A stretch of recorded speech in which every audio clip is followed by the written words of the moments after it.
नमस्कार, news India देख रहे हैं आप। मैं हूं आपके साथ पूजा अग्रवाल। बुलेटिन में एक बार फिर से स्वागत आप सभी का। खबर आपको बता दें, हेमंत सरकार ने पास किया फ्लोर टेस्ट। जी हां, हेमंत सरकार ने फ्लोर टेस्ट पास कर लिया है। सुरेन ने सदन में साबित किया है बहुमत।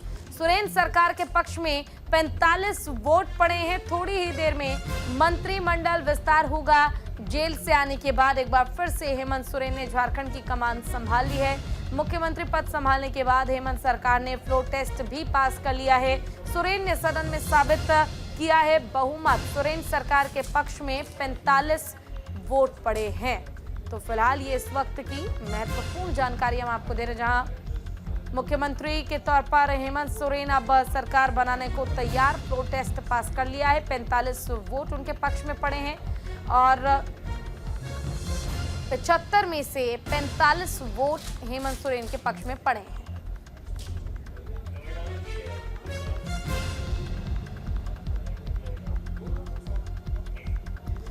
चलिए, हेमंत सोरेन का सियासी सफर अब हम आपको बताते हैं। 2009 से 2014 तक दुमका से विधानसभा के सदस्य रहे। 24 जून 2009 से 7 जुलाई 2010 तक राज्यसभा के सदस्य रहे। 11 सितंबर 2010 से 18 जनवरी 2013 तक झारखंड के उप मुख्यमंत्री रहे। 13 जुलाई 2013 से 28 दिसंबर 2014 तक झारखंड के 5वें मुख्यमंत्री बने।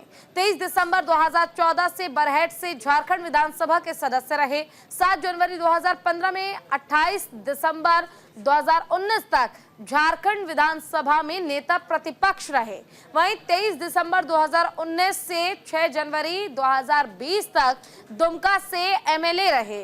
वहीं 29 दिसंबर 2019 से 31 जनवरी 2024 तक झारखंड के सीएम रहे हेमंत सोरेन। जिसके बाद एक बार फिर से कमान संभालने के लिए हेमंत सोरेन तैयार। एक बार फिर से फ्लोर टेस्ट जो है वो उन्होंने पास कर लिया है और सरकार बनाने के लिए तैयार मुख्यमंत्री के तौर पर अब उनका नाम एक बार फिर से आपको सुनाई देगा।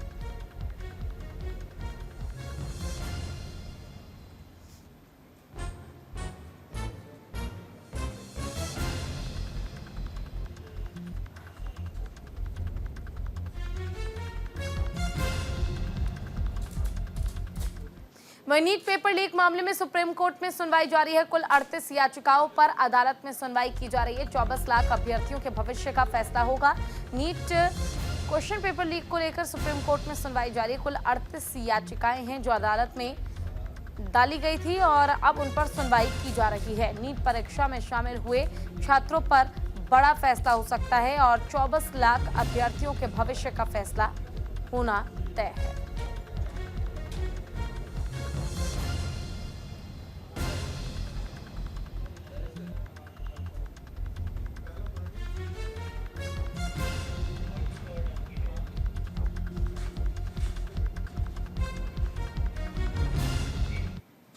नीट पर सुप्रीम सुनवाई। नीट यूजी एग्जाम में गड़बड़ी पर सुनवाई। कुल 38 याचिकाएं दायर की गई जिस पर सुप्रीम कोर्ट सुनवाई कर रहा है। स्टूडेंट्स, टीचर्स और कोचिंग इंस्टीट्यूट की 34 याचिकाएं हैं। नेशनल टेस्टिंग एजेंसी ने दाखिल की है 4 याचिकाएं। परीक्षा रद्द करने की मांग पर सुनवाई की जा रही है कि परीक्षा रद्द होगी या नहीं होगी। परीक्षा रद्द करने की मांग लगातार जितने भी परीक्षार्थी हैं, जितने भी छात्र हैं, उनकी ओर से पहले से ही की जा रही है। उनका साफ तौर पर कहना है कि परीक्षा तो रद्द होनी ही चाहिए, री एग्जाम होना चाहिए। आपको याद होगा 23 जून को री एग्जाम हुआ तो था, लेकिन केवल उन्हीं 1500 अभ्यर्थियों के, उन्हीं 1500 परीक्षार्थियों को री एग्जाम देना पड़ा था जिन्हें ग्रेस मार्क्स प्राप्त हुए थे, जिन्हें ग्रेस मार्क्स दिए गए थे। और सबसे बड़ी बात यह थी कि 720 में से कई ऐसे परीक्षार्थी थे जिन्हें 720 यानी कि पूरे के पूरे अंक हासिल हुए थे।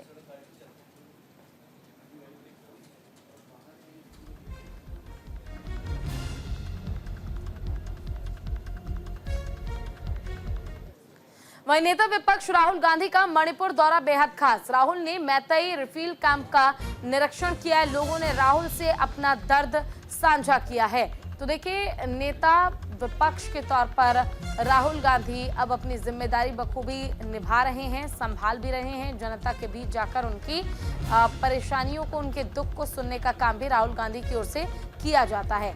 ऐसे में मणिपुर की अगर हम बात कर लें तो मणिपुर में जो हिंसाग्रस्त क्षेत्र है वहां पर रह रहे लोगों की मदद करने के लिए राहुल गांधी पहुंचे और यहां पर उन्होंने उन लोगों से मुलाकात कर उन्हें समझाने की कोशिश की, क्योंकि स्थिति बद से बदतर होती जा रही है मणिपुर में।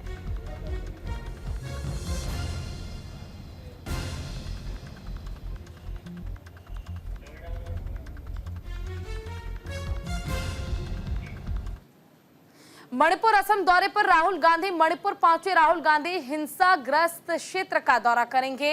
हिंसा से प्रभावित लोगों से उन्होंने मुलाकात की। मणिपुर से पहले असम पहुंचे, बाढ़ पीड़ितों के कैंप का दौरा किया, बाढ़ पीड़ितों से उन्होंने मुलाकात की है। तो राहुल गांधी लगातार बाढ़ पीड़ितों से मुलाकात कर रहे हैं, उनकी तकलीफ, उनकी परेशानियों को सुनने के साथ ही हर परेशानी का समाधान हो सके इसकी भी हर संभव कोशिश राहुल गांधी लगातार कर रहे हैं।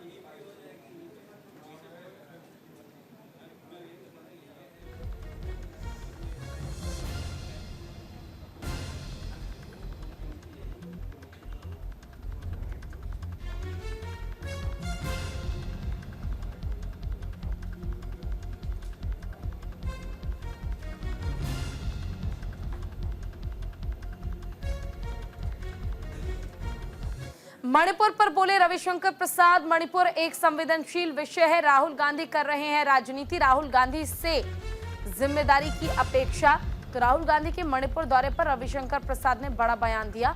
उन्होंने अपने बयान में कहा कि मणिपुर एक संवेदनशील विषय है, वहां पर सभी को मिलकर शांति की कोशिश करनी चाहिए। राहुल गांधी इसका राजनीतिकरण कर रहे हैं, जो कि गलत है।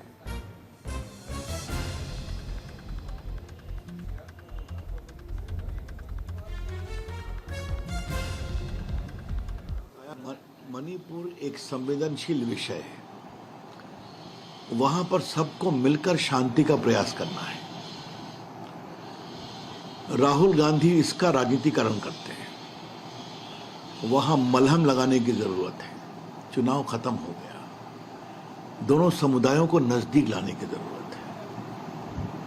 संसद ने क्या हंगामा किया, नई संसद में प्रधानमंत्री को जवाब नहीं देने दिया, उकसाया उन्होंने मणिपुर पर हल्ला करें। ये ठीक है क्या? अब राहुल गांधी विपक्ष के नेता हैं, उनसे कुछ जिम्मेवारी की अपेक्षा की जाती है, ये मैं जरूर कहूंगा। इसलिए ये बहुत पीड़ादायक है। मैं इतना ही कहूंगा, राहुल गांधी जी विपक्ष के नेता बन गए हैं, थोड़ा जिम्मेवारी से रहें। तो वही महाराष्ट्र में बाढ़ से निपटने की तैयारी की समीक्षा की जा रही है। मुंबई में सीएम शिंदे ने की समीक्षा, बारिश से प्रभावित इलाकों की समीक्षा की जा रही है। बाढ़ जैसे हालातों की सीएम शिंदे ने समीक्षा की है। आपदा प्रबंधन कक्ष में अधिकारियों से चर्चा की। बैठक में मंत्री अनिल पाटिल भी मौजूद रहे, कई अधिकारी भी बैठक में मौजूद रहे।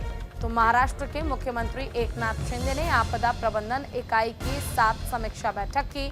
मुंबई में भारी बारिश के कारण राज्य और मुंबई में बाढ़ की स्थिति और समग्र भारी बारिश की समीक्षा की गई, जहां राहत एवं पुनर्वास मंत्री अनिल पाटिल, मुंबई शहर जिला संरक्षक मंत्री दीपक केसरकर समेत कई अधिकारी मौजूद रहे।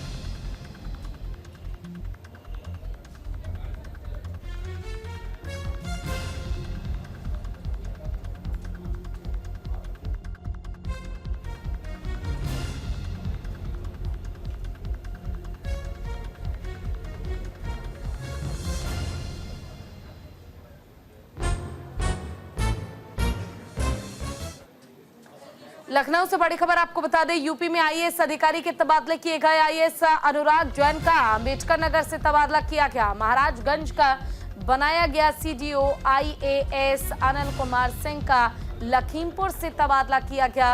अनिल कुमार को सीडीओ महाराजगंज बनाया गया है। अनिल कुमार ने नहीं लिया महाराजगंज का charge. IAS Anil Kumar Singh waiting में भेजे गए हैं। आईएएस प्रार्थना ऐश्वर्या को सीडीओ अम्बेडकर नगर बनाया गया है। तो आईएएस अधिकारियों के तबादले किए गए। बड़े पैमाने पर, बड़े लेवल पर आईएएस अधिकारियों के तबादले उत्तर प्रदेश में किए गए हैं। आईएएस अनिल कुमार सिंह वेटिंग में भेजे गए हैं, तो वहीं आईएएस प्रार्थना ऐश्वर्य को सीडीओ अंबेडकर नगर बनाया गया है। लखनऊ से ये बड़ी खबर हम आपको बता रहे हैं। तो यूपी में आईएएस अधिकारियों के तबादले लगातार किए जा रहे हैं और देश भर में भारी बारिश का कहर लगातार जारी है। मौसम विभाग ने चेतावनी जारी कर दी है। कई राज्यों में भारी बारिश के आसार नजर आ रहे हैं। उत्तराखंड, गोवा में रेड अलर्ट जारी किया गया। कल गोवा में 12वीं क्लास तक के सभी स्कूल बंद रहेंगे। यूपी में भी आईएमडी ने जारी किया है ऑरेंज अलर्ट। कल कई राज्यों में जलभराव जैसी स्थिति देखने को मिल सकती है। तो मौसम विभाग की माने तो कई राज्यों में फिलहाल बारिश का सिलसिला जारी रहने की संभावना है। वहीं पहाड़ी राज्य उत्तराखंड में भारी बारिश की संभावना जताई जा रही है। मौसम विभाग ने उत्तराखंड के लिए रेड अलर्ट जारी कर दिया है। वहीं दक्षिण भारत में कोंकण और गोवा क्षेत्र के लिए भी रेड अलर्ट जारी किया गया। इन दोनों के अलावा मौसम विभाग ने पूरे उत्तर प्रदेश में भारी बारिश का अलर्ट जारी किया है। यूपी में आईएमडी ने ऑरेंज अलर्ट जारी किया है। शुभम पांडे की रिपोर्ट देखिए। मुंबई और उसके आसपास के इलाकों में बीती रात से लगातार तेज मूसलाधार बरसात हो रही है। आलम यह है कि जगह जगह जलभराव की स्थिति उत्पन्न हो चुकी है। इस वक्त हम मुंबई के सबसे मशहूर मरीन ड्राइव इलाके में इस वक्त मौजूद है, जहां पर आप तस्वीरें देख सकते हैं कि अब से कुछ ही देर बाद जो है मौसम विभाग ने हाई टाइड की चेतावनी जो है जताई है। लेकिन आप तस्वीरों में देख सकते हैं कि इस वक्त मरीन ड्राइव जो दिन के समय में यहाँ पर पैर रखने की जगह नहीं होती थी, पूरी तरह से मुंबई पुलिस के द्वारा खाली करा दिया गया, क्योंकि हाई टाइड के वक्त लोग घरों से बाहर निकलते हैं और समुद्र के तट पर जाते हैं उसका आनंद लेने के लिए। उस दौरान हादसे भी हो जाते हैं। इसी वजह से मुंबई पुलिस ने यहाँ पर अतिरिक्त जवानों को तैनात कर पूरे मरीन ड्राइव को पूरी तरह से खाली करा दिया। कुल मिलाकर कहा जाए कि जिस तरह से मुंबई के सायन, माटुंगा, माहिम, दादर, कुर्ला ऐसे कई इलाके हैं जहां पर इस वक्त जलभराव की स्थिति उत्पन्न हो चुकी है। इसके अलावा महाराष्ट्र के मुख्यमंत्री एकनाथ शिंदे भी ने लोगों से अपील किया है कि जरूरत न हो तो घरों से बाहर न निकले, क्योंकि अगले कुछ घंटे मुंबई, उसके आसपास के पालघर, थाने, रायगढ़ जो जैसे जिले हैं यहाँ पर तेज मूसलाधार बरसात होने की संभावना जताई है। लेकिन तस्वीरें देखिए, आसमान में आप देख सकते हैं कि काले बादल इस वक्त जो है वो मंडराते हुए दिखाई दे रहे हैं। यानी कहीं ना कहीं कहा जा सकता है कि आफत की बरसात मुंबई के लोगों के लिए अभी जो है आनी बाकी है, क्योंकि इस तरह की बरसात इस साल की बात करें जब जलभराव की स्थिति उत्पन्न हुई है तो ये पहली बार हुआ है कि अब इस तरीके की बरसात शुरू हो चुकी है और आने वाले कुछ दिनों में इसी तरह से बरसात होने की संभावना जताई गई है। कुल मिलाकर कहा जाए कि जो निचले इलाके हैं वहाँ पर जलभराव की स्थिति उत्पन्न हो चुकी है। साथ ही बीएमसी हो या महानगर पालिका हो, वो वहाँ पर पानी जो वाटर लॉगिंग की समस्या उसे खाली कराने की समस्या जो है बनी हुई है उसे खाली कराने की कोशिश कर रही है। लेकिन फिलहाल लोगों से अपील की गई कि घरों में रहे, घरों से बाहर ना निकले। न्यूज़ इंडिया के लिए मुंबई से शुभम पांडे।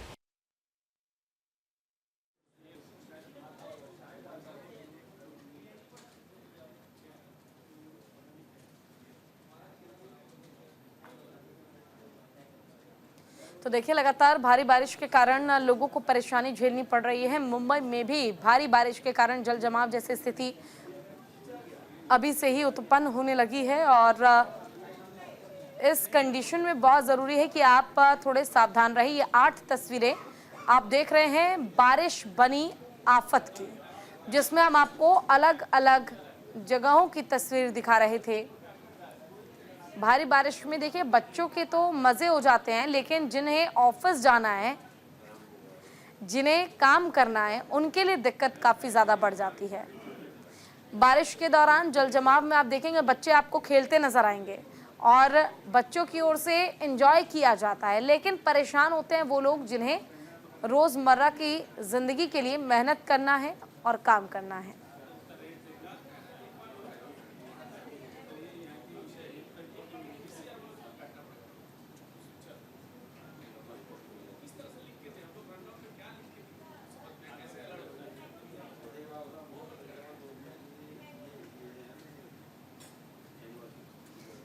चले तो अब आपको जलभराव की 8 तस्वीरें दिखाते हैं, जिनमें आप साफ तौर पर देख पाएंगे, चाहे बात दिल्ली हो की कर लें, मुंबई की कर लें, उत्तर प्रदेश असम की कर लें, या फिर हिमाचल प्रदेश, हरियाणा, उत्तराखंड, पंजाब की कर लें, इन सभी राज्यों में हालात बद से बदतर हैं।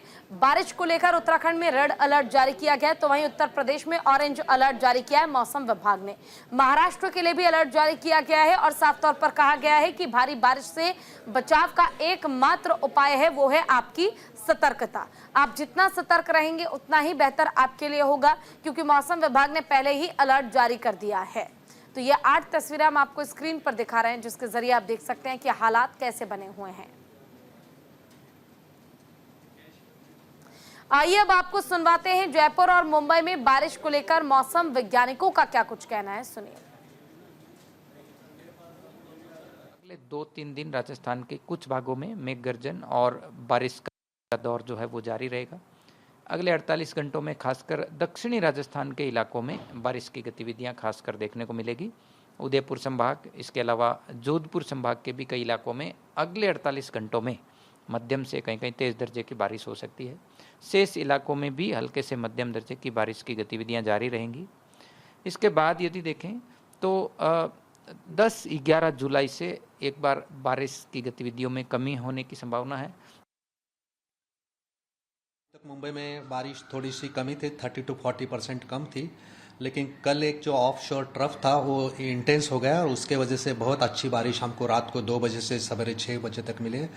ऑलमोस्ट मुंबई में 270 मिलीमीटर बारिश हमें 5-6 घंटे में मिली है और जो मुंबई का जो नॉर्मल होता है वो ऑलमोस्ट कवर हो गया। जो आज तक की बारिश होने वाली थी, मुंबई का जो नॉर्मल है 600 मिलीमीटर, वो कवर होने जा रहा है। मुंबई के लिए हम आज ऑरेंज अलर्ट रख रहे हैं। वो हेवी टू वेरी हेवी आज 24 आवर्स में भी हो सकते हैं और कल जो है हेवी रेनफॉल हो सकते हैं, उसके लिए हम लोग येलो अलर्ट रख रहे हैं।